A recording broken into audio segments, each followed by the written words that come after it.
ఓం సాయిరామ్. సమర్థ సద్గురు సాయినాథ్ మహారాజ్కి జై. ముందుగా మన సాయి కుటుంబ సభ్యులందరికీ నమస్కారం అండి. అందరూ కూడా సుఖంగా, సంతోషంగా, ఆరోగ్యంగా బాగుండాలని మనస్ఫూర్తిగా కోరుకుంటూ ఈరోజు వీడియో మొదలు పెడుతున్నాను. ఇక ఈరోజు వీడియోలో బాబాగారు ఏం చెప్పబోతున్నారు అంటే, తల్లి 100 జన్మల అదృష్టం నువ్వు తాకే ఈ గోమాత నీ కష్టాలు తీరి గొప్ప మార్పుని చూస్తావు అని చెప్పి బాబాగారు ఈరోజు మనందరి కోసం ఒక గొప్ప సందేశాన్ని అందిస్తున్నారండి. ఎవరైతే చూడగానే ఈరోజు గోమాతని తాకుతారో వారి జీవితంలో కష్టాలనేవి రాకుండా పోతాయి. ఈ శుక్రవారం నాడు ఎవరైతే సాయి చెప్పినట్టుగా చూడగానే గోమాతని తాకుతారో వారందరి జీవితాలలో కష్టాలనేవి రాకుండా పోతాయి. తల్లి, నీ జీవితంలో నువ్వు పడిన బాధలు, కష్టాలు ఎన్ని ఉన్నా సరే ఈ సాయి దూరం చేస్తాడు. నువ్వు ఎప్పుడూ కూడా ఆత్మవిశ్వాసంతో నమ్మకంగా నన్ను ఏది కోరుకున్నా అది నీకు చేరవేస్తాను. అందులో ఎటువంటి సందేహము లేదు. తల్లి, భగవంతుడు మనకు కష్టాలను ఇస్తూ మనల్ని నిర్లక్ష్యం చేస్తున్నాడని మనం అనుకోవచ్చు. కానీ నిజానికి భగవంతుడు మనల్ని ఆ విధంగా రక్షించుకుంటున్నాడనే చెప్పాలి. శిక్షణ కూడా రక్షణ కొరకే అని ఊరికే అనలేదు. భగవంతుడు ఎప్పుడూ మనల్ని కాపాడుతూ ఉంటారు. తల్లి, దేవుని పట్ల విశ్వాసం ఉంచాలి. ఎట్టి పరిస్థితుల్లో నమ్మకాన్ని, ధైర్యాన్ని పోగొట్టుకోకూడదు. తోటి వారిలో ఉన్న మంచిని మాత్రమే గుర్తించాలి. వారిలో ఉన్న చెడు లక్షణాలను పట్టించుకోకూడదు. మనకు మంచిగా ఉన్నామా లేదా అన్నది మాత్రమే మనం గమనించాలి. తల్లి, నువ్వు ఎప్పుడు సాయి నామస్మరణాన్ని చేస్తూ ఉండు. పవిత్ర హృదయంతో ధ్యానం చేయగలిగితే మన హృదయాలలో జ్ఞానజ్యోతిగా కొలువై ఉన్న పరమాత్మకు మరొక రూపమైన అంతరాత్మను చూడడం సాధ్యమవుతుంది. ఈ రోజు నువ్వు పడుతున్న బాధ, కష్టం చూసి ఎవరైనా సరే నవ్వవచ్చు. కానీ ఆ నవ్విన వారికి రేపటి రోజున వారు అనుభవించే జీవితం ఇంకోలా ఉంటుంది. అనుభవించే వారికి మాత్రమే ఆ బాధ, ఆ సంతోషం అర్థమవుతుంది. కష్టాలు ఏడిస్తే పోవు తల్లి, సుఖాలు నవ్వితే రావు. గుండె నిబ్బరంతో నవ్వుతూ పోరాడితే నేటి కష్టాలే రేపటి సుఖాలవుతాయి. నువ్వు ఎలా మసులుకుంటే నీ జీవితం నీకు అలానే కనిపిస్తుంది. నీళ్ళల్లో నిలబడి చేపలు పడుతున్న జాలరి కాళ్ళ దగ్గర ఉన్న చేపలు ఎట్లాగైతే వలలో చిక్కుకోవో అలాగే భగవంతుని పాదాలను ఆశ్రయించిన వారు మాయ యొక్క వలలో చిక్కుపడరు. కాబట్టి ఇది గుర్తుపెట్టుకో. భగవంతుణ్ణి ఆర్థించాలి, పర్వాలేదు, ఇవ్వలేదని నిందించకండి. ఆయన మనకు కావలసిన ప్రతీదీ ఇవ్వకపోవచ్చు, కానీ మనకు అవసరమైన ప్రతీదీ ఇచ్చి తీరుతాడు. మనం కోరుకునే వస్తువు వలన కలిగే దుష్పరిణామాలు మనకు తెలియవు, కానీ భగవంతునికి సదా తెలుసు కదా. కాబట్టి ఏది ఏ సమయానికి మన దగ్గరకు చేరవేయాలి అనేది భగవంతుడు నిర్ణయిస్తాడు. ఈరోజు నాకు అనుకున్నది సాధించలేదు, నేను అనుకున్న కోరిక తీరట్లేదు అని భగవంతుని ముందు కూర్చుని నిందిస్తే అది మహాపాపం అవుతుంది. ఏది జరిగినా మన జీవితంలో అంతా మన మంచికే అనుకోవాలి. ఈరోజు బాబా మీద నమ్మకంతో గోమాతని తాకమని చెప్పగానే తాకావు. తల్లి, నీ అంత అదృష్టవంతులు ఇంకెవ్వరూ ఉండరు. ఈరోజు సాయి మీద నమ్మకంతో గోమాతని పిలిచావు అంటే గోమాతని తాకగానే నీ ఇంట్లో ఈ శుక్రవారం నాడు అదృష్టంతో పాటు ధనప్రాప్తి కూడా కలుగుతుంది. దానివల్ల నీ ఇంట్లో ఉన్న దుఃఖాలు దూరమవుతాయి, కష్టాలు గట్టెక్కుతాయి. కేవలం ఆ తల్లి అనుగ్రహం వల్ల ఈరోజు గోమాతని తాకిన వారందరి జీవితంలో సంతోషం రాబోతుంది. తల్లి, నేను నీ బాధను చూస్తున్నాను, చింతించకు. నీకు ఏ పరిస్థితి వచ్చినా సరే ఈ సాయి ఉన్నాడు అన్నది మర్చిపోవద్దు. ఎట్టి పరిస్థితుల్లో నేను నిన్ను ఒంటరిగా వదిలిపెట్టను. నేనెప్పుడు నీ గురించే ఆలోచిస్తూ ఉంటాను. కష్ట సుఖాలన్నవి ఎవ్వరికైనా సహజమే తల్లి. కష్టం వస్తుంది, దాని వెనుక సుఖము వస్తుంది. వాటిని ఎవరైనా అనుభవించి తీరాల్సిందే. వచ్చిన కష్టం వెళ్ళక తప్పదు, వెళ్ళిపోయిన సుఖం తిరిగి రాక తప్పదు. మనకి కావలసింది కాస్త ఓర్పు, సహనం. తల్లి, భగవంతుడు ఎంత మహిమాన్వితుడో అంతే అల్ప సంతోషి కూడా. నీవు మనస్ఫూర్తిగా ఎంత స్వల్పమైనది సమర్పించినా, చివరికి నీ వద్ద లేని దానిని మానసికంగా సమర్పించినా కూడా అత్యంత సంతోషంతో స్వీకరిస్తాడు. అది ఎప్పుడూ నువ్వు గుర్తుపెట్టుకోవాలి. నీ దగ్గర ఏది ఉన్నా దానిని స్వీకరించడానికి ఈ గురువు సిద్ధంగా ఉన్నాడు. మనిషికున్న కోరికలు అంతం లేనిది, అనంతమైనవి. కాబట్టి ఎప్పటికీ ఎంత ఇచ్చినా ఆ భగవంతుడి పట్ల కృప అప్పటికప్పుడు మర్చిపోతూనే ఉంటాడు. ప్రతి క్షణం నేనెందుకు నీకు గుర్తు చేయాలి?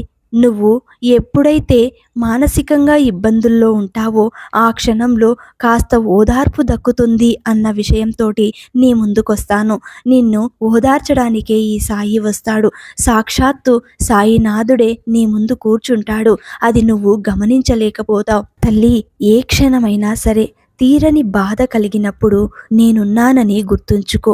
నిద్రలేని రాత్రులు గడపకు. నీ సాయిని మనస్ఫూర్తిగా స్మరించుకో. అంతా బాగానే ఉంటుంది. నీ బాబాపై నమ్మకం ఉంచుకో. నన్ను నువ్వు ఎంత హృదయపూర్వకంగా నమ్మితే నేను నిన్ను అంత హృదయపూర్వకంగా రక్షిస్తాను. అంతా నీ చేతుల్లో ఉంది తల్లి. ముందు నీ అంతరాత్మని శుద్ధి చేసుకో. అంతరాత్మలోకి తొంగి చూడవద్దు. సొంత తప్పిదాలు తెలుసుకుని సరిదిద్దుకోవడానికి ప్రయత్నం చేస్తూ ఉండు. ఇతరుల దోషాలు లెక్కించడం మహాపాపమవుతుంది. కాబట్టి ఆ విషయాల గురించి దూరంగా ఉండు అని చెబుతాను. నీవు ఎవరికైనా ఉపకారం చేస్తే దాన్ని గుర్తుంచుకోకు. ఇకపోతే ఎవరైనా సరే నీకు ఉపకారం చేస్తే మాత్రం దాన్ని మర్చిపోవద్దు. అంధకారం తర్వాత వచ్చిన వెలుగు అమితమైన ఆనందాన్ని ఇవ్వవచ్చు.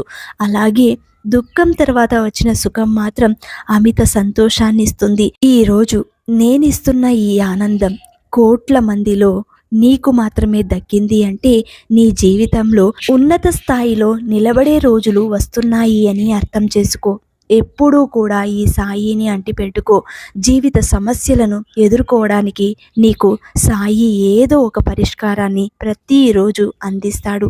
దాని ద్వారానే నువ్వు నీ సమస్యలను పరిష్కరించుకోవచ్చు. కానీ ఆ తెలివితేటలను నువ్వు బయట పెట్టాలి.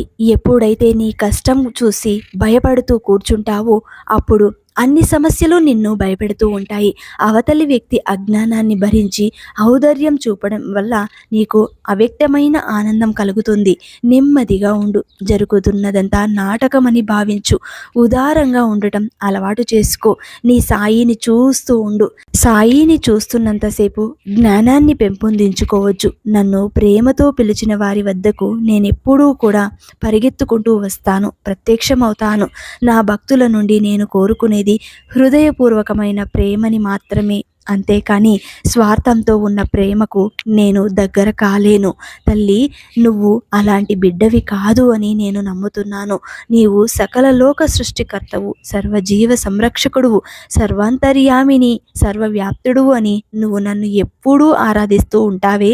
దానికోసమే నా తల్లి, నా బిడ్డలందరూ క్షేమంగా ఉండాలని నీకు సందేశం ద్వారా ఇన్ని విషయాలు నీకు అందిస్తూ ఉంటాను. నా కోసం అన్వేషిస్తూ ఎక్కడెక్కడో నువ్వు పోనవసరం లేదు. నీలో ఉన్నంత వరకు నేను నీతోనే ఉంటాను. ఎప్పుడైతే నువ్వు కల్మషం లేని ప్రేమని చూపిస్తావో ఆ క్షణం నీ ముందు నేను పిట్టలా వాలిపోతాను.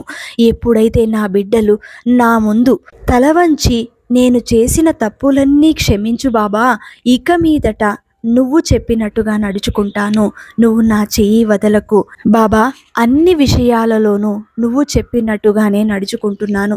జీవితం పైన విరక్తి కలిగింది. నేను ఏది కోరుకున్నా కూడా జరగటం లేదు.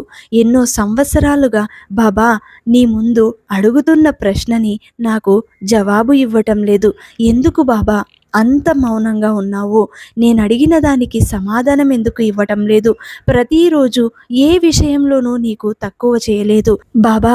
నిన్ను మేము మా ఇంట్లో ఎలాంటి స్థానంలో ఉంచామో నీకు తెలుసు. అంత నమ్మకంగా మీరు చెప్పిన విధంగానే మేము నడుచుకుంటున్నాము. అయినా సరే మా కోరికలు ఎందుకు ఫలించడం లేదు? ఎందుకు బాబా ఇన్ని పరీక్షలు పెడుతున్నావు అని నా బిడ్డ ప్రశ్న వేయవచ్చు. కానీ తల్లి, ఈ మాటలు విని విని విసిగిపోయాను బాబా అని మాత్రం అనకు తల్లి. ఎందుకంటే కర్మఫలం అనేది ప్రతి మనిషి, ప్రతి జీవి అనుభవించక తప్పదు. అది అనుభవిస్తేనే కదా మంచి మోక్ష మార్గం అనేది నీకు దక్కుతుంది. ఎప్పుడైనా సరే కర్మఫలాన్ని రుణశేషంగా మార్చుకొని నీ చుట్టూ తిప్పుకోకూడదు. అది నీతోనే ఉంటే నీ జీవితం ఈ విధంగానే ఉండిపోతుంది. శాశ్వతంగా రుణశేషం అనేది ఉంచుకుంటే కర్మఫలం ద్వారా నువ్వు ఇంకా ఎక్కువ బాధలు పడవలసి వస్తుంది తల్లి. అందుకని ఆ కర్మఫలం ఎంతవరకు తగ్గితే అంత మంచిది. నువ్వు సంతోషంగా ఉంటావు. ముందు నీ కర్మఫలాన్ని నువ్వు అనుభవించు, తప్పు లేదు. ఏ మనిషి అయినా సరే, ఆఖరికి ఆ భగవంతుడైనా సరే, నువ్వు ఎన్నో చరిత్రలు చదివావు, రామాయణం విన్నావు, మహాభారతం శ్రీకృష్ణుడి కథ విన్నావు. రామాయణంలో రాముడు ఎన్ని కష్టాలు పడ్డాడో నువ్వు విన్నావు కదా తల్లి. సీతమ్మ ఎన్ని కష్టాలు పడింది. ఒక భగవంతుడు అంటే లోకాన్ని ఏలేటువంటి ఆ భగవంతుడికి అన్ని కష్టాలు ఉన్నప్పుడు అది కర్మశేషం తల్లి. ఆ కర్మశేషం వల్లనే ఆ భగవంతుడికి కూడా తప్పలేదు. కాబట్టి మనుషులం మనకెంత చెప్పు. నీ సంకల్ప బలం చాలా గొప్పది. అందుకే ఈ మాటలు నీ దాకా వచ్చాయి. కాబట్టి తల్లి, ఈరోజు ఈ మంగళవారం నాడు గోమాతని తాకావు. 33 కోట్ల దేవతలు నీ ఇంట్లోకి వచ్చారు సంపదతో. కోట్ల సంపద కాకపోయినా నువ్వు తనివి తీరా ఆస్వాదించే అంత, నీ జీవితం అంతా సంతోషంగా ఉండేటంత వచ్చింది. కాబట్టి స్వీకరించు తల్లి. ఎలాంటి కర్మశేషమో ఉంచుకోకు, అనుభవించు, తప్పదు. మరి ఈ బాబా చెప్పిన మాటలు పూర్తిగా వింటావు కదా. నీ తండ్రి స్థానంలో నువ్వు నన్ను కూర్చోబెట్టి మరి ఈ తండ్రి మాటలు లెక్క చేయను అంటే ఎలా తల్లి? కాబట్టి చెప్పిన మాటలు గుర్తుపెట్టుకో, మనస్ఫూర్తిగా వీటిని స్వీకరించు. జీవితంలో ఆనందంగా ఉండడానికి మాత్రమే ప్రయత్నం చేయి. నీ చుట్టూ ఉన్న వాళ్ళని ఎట్టి పరిస్థితుల్లోనూ బాధ పెట్టకు. నీ వల్ల బాధపడ్డారు అంటే ఖచ్చితంగా నీ సాయి కూడా బాధపడతాడు. తల్లి, ఈ మాటలు ఎన్నిసార్లు నీకు చెప్పి ఉంటాను. అదే బలంతో ముందుకు వెళ్ళు. ఈ నాన్న నీకు తోడుగా ఉంటాడు. విజయం ఆలస్యమైనా సరే బాధపడకు. చెడు కర్మఫలం వెళ్ళిపోతుంది. ఇక అన్ని సంతోషకరమైన రోజులే వస్తాయి. ఎవ్వరికీ ఎప్పుడూ భయపడకు. అందరితో ప్రేమగా గౌరవంగా ఉండడానికి ప్రయత్నం చేయి. ఆలస్యమైనా సరే ఎప్పటికైనా మంచి మాత్రమే గెలుస్తుంది అన్న నమ్మకంతో ఉండు. ధర్మబద్ధమైన కోరికలు కోరితే వెంటనే ఆ భగవంతుడు అంగీకరించి నీకు తిరిగి వాటిని, నీ కోరికలు నెరవేర్చేలాగా నీ ముందుకు తీసుకొస్తాడు. నిజం మాత్రమే నిలబడుతుంది. నువ్వు ఏది ఎంచుకుంటే అదే నీ జీవితం ఉన్నత స్థాయికి తీసుకెళ్తుంది. కల్మషం లేని నీ మనస్తత్వం నాకు ఎంతో ఇష్టం తల్లి. నీవు నన్ను అడిగే ప్రతి కోరిక న్యాయబద్ధమైనది. అన్నింటికంటే నీవు ఏది కోరుకున్నా సరే మనసులో ఉన్నది ఉన్నట్టు చెబుతావు. నన్ను ఎంతగానో నమ్మిన నీకు అంతా మంచే జరగాలని ప్రతిసారి నేను కూడా కోరుకుంటాను. కానీ నువ్వు కర్మశేషం వల్లనే ఇన్ని కష్టాలు పడుతున్నావు అని నీతో ఎలా చెప్పేది తల్లి? ఈ బాబా మాటలు నీకు పూర్తిగా బోధపడినాయి అంటే జీవితంలో ఎలాంటి కర్మశేషము ఉంచుకోకూడదు అంటే మనస్ఫూర్తిగా నేను ఒక పని చెప్తాను, చెయ్యి తల్లి. ప్రతి మంగళవారం నాడు మీ ఇంట్లో దీపారాధన చేసిన తర్వాత సాయం సంధ్య వేళ చేస్తే ఇది చాలా మంచిది. ఎందుకంటే గోమాతలు ఇంటికి తిరిగొచ్చిన వేళ అంటే లక్ష్మి ఇంటికి వచ్చే సమయం కాబట్టి దీపారాధన చేసిన తర్వాత గోమాత దగ్గరికి అంటే నాటి ఆవులు తెలుసు కదండి, నాటి ఆవుల దగ్గరికి వెళ్ళండి. ముఖ్యంగా నాటి ఆవుల దగ్గరకు వెళ్ళి అక్కడ ఆ తల్లికి అంటే ఆ 4 కాళ్లకు పసుపు రాసి కుంకుమ బొట్లు పెట్టి పూజ చేసిన తర్వాత అంటే అగరబత్తులతో మీరు పూజ చేసుకోండి. ఆ తర్వాత ఓం శ్రీ సురుభ్యో నమః ఈ మంత్రాన్ని గోమాత చుట్టూ తిరుగుతూ 5 సార్లు ప్రదక్షిణలు చేసి చెప్పుకోండి. ఆ తర్వాత మీ సంకల్పం చెప్పుకొని మీ ఇంట్లో మీకు తోచిన విధంగా ఆ గోమాతకు ఏమి ఇవ్వాలి అని మీకు అనిపిస్తుందో ఆ తల్లికి అదే ఇవ్వండి. అంటే నోటికిస్తే ఇంకా మంచిది. అలా పెట్టేయడం కంటే నోటికి అందించడం చాలా మంచిది. ఆ విధంగా మనస్ఫూర్తిగా ఇవ్వండి. నా కోరికలు తీరాలి అని చెప్పి, నా సమస్యలు తీరిపోవాలి అని చెప్పి ఒక 5 మంగళవారాలు ఈ విధంగా ఇంట్లో దీపారాధన చేసి ఏదైనా సరే నైవేద్యం మీరు తోచింది ఇవ్వవచ్చు. బియ్యం, బెల్లం 2 కలిపి మిక్స్ చేసి దానిని తీసుకెళ్ళి గోమాత నోటికి అందించవచ్చు. లేదు అంటే శనగలు ఇవ్వండి. గురుబలం అనేది పెరుగుతుంది. ఎప్పుడైతే ఆవుకి శనగలు మనం తినిపిస్తామో, నానబెట్టి తినిపించాలి. ముందు రోజే నానబెట్టండి, ఆ తర్వాత వెళ్ళి తీసుకెళ్ళి పూజలో పెట్టి తినిపించాలి. ఇలా 5 వారాలు తినిపిస్తే నిజంగా మీ జీవితంలో ఏదైనా అడ్డంకులు జరుగుతున్నా, ఏదైనా సమస్యలు ఉన్నా సరే ఆ గురుబలం తోడయి మీ సమస్యకు శాశ్వత పరిష్కారం అనేది ఏదో ఒక రూపంలో మీకు కనిపిస్తుంది. ఖచ్చితంగా బాబా మీద నమ్మకంతో ఈ చిన్న పనిని చేసి చూడండి. ఈరోజు బాబా గారు ఇంత గొప్ప సందేశం మీకోసం తెచ్చారు. కోట్ల సంపద కాకపోయినా మన జీవితంలో మనకంటూ ఒక స్థాయి ఉండి అందరితోనూ మంచి పేరు తెచ్చుకుంటే అంతకంటే ఇంకేం కావాలి. అందరిలోనూ బాగుండాలి అని మనస్ఫూర్తిగా ఎప్పుడూ కోరుకుంటాం కదా. మరి ఈరోజు ఆ 33 కోట్ల దేవతలు కొలువయున్న ఆ గోమాతను తాకాము, ఖచ్చితంగా మనకు మంచి జరుగుతుంది. ఎప్పుడు బాబా అంటూ ఉంటారు, నమ్మిన వారికి నమ్మినంత అండగా ఆ భగవంతుడు నిలబడతాడు అని. మరి నమ్మినోళ్ళకి ఆ భగవంతుడు ఎందుకు విడిచిపెడతాడండి? ఖచ్చితంగా విడవడు.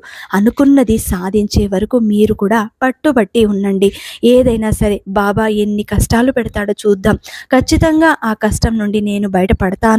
నాకంతటి శక్తిని ప్రసాదించు తండ్రి. నా జీవితంలో ఏం రాసి పెట్టి ఉంటే అదే జరుగుతుంది బాబా. నేను ప్రత్యేకంగా ఇదే జరగాలి, నేను ఇలాగే ఉండాలి అని కోరుకోవటం లేదు. నాకంటూ ఒక స్థాయి కావాలి అని మాత్రమే కోరుతున్నాను. ఇది ఒక మనిషిగా నేను కోరుతున్నది న్యాయం అని మీకు అనిపిస్తే అది నాకు తిరిగి ఇవ్వు బాబా అని మనం కోరుకుంటే చాలు. ఆ భగవంతుడి ముందు, అంటే ఎప్పుడైనా మనం గుడికి వెళితే బాబా ముందు కూర్చుని ఏడవడం కానీ, బాబాని మనస్ఫూర్తిగా ఏదైనా ఒక కోరికని కోరుకోవడం కానీ, దానికంటే ముందు వెళ్ళిన చోట కూర్చుని ప్రశాంతంగా బాబాని ఆరాధించు. బాబా పాదాల దగ్గరికి వెళ్ళిపోవాలి మీ మనసు. బాబాని పట్టుకున్నట్టు, బాబా ముందు కూర్చుని మాటలు చెప్పినట్టు, బాబా ముందు అన్నీ బాబా ఏ విధంగా మాట్లాడుతున్నాడో ఆ మాటలు మనం వింటున్నట్టు, బాబా ఇచ్చే సందేశం వింటున్నట్టు ఈ విధంగా మనం ఊహించుకోవాలి. బాబా మందిరంలో కూర్చుంటే మన కోరికలు చెప్పుకోవడం కాదు, బాబాకు తెలుసు మనకు ఏమి ఇవ్వాలి అన్నది. ఖచ్చితంగా బాబా ఏదో ఒక రోజు ఇస్తాడు. కాబట్టి ముందు బాబా పాదాలను పట్టుకుంటే చాలు, అన్నీ మర్చిపోతాం. జీవితంలో సంతోషం అన్నది మనకు దక్కాలి. మనం ఎప్పుడూ అందరి ముందు, అందరిలోనూ మనం కూడా బాగుండాలి అంటే ఖచ్చితంగా ఇలాగే ఉండాలి. బాబా ముందు కూర్చొని మనస్ఫూర్తిగా బాబాని పాదాలు పట్టుకొని బాబాతో భజన చేయండి, బాబా కథలు వినండి, బాబా చెప్పే సందేశం వినండి. అంతేకాని మన కోరికలు చెప్పుకుంటూ బాబాని ఇబ్బంది పెట్టడం మంచిది కాదు. మనలాగే ఎంతోమంది బాబాని ఇబ్బంది పెడుతూ ఉంటాం, మన సమస్యలు చెప్పుకుంటూ ఉంటాం. దానికంటే ముందు బాబా ఉపన్యాసం వినడం మంచిది, బాబాని పట్టుకొని ఆరాధించడం మంచిది. అంతకంటే ఇంకేం కావాలి బాబా భక్తులకి చెప్పండి.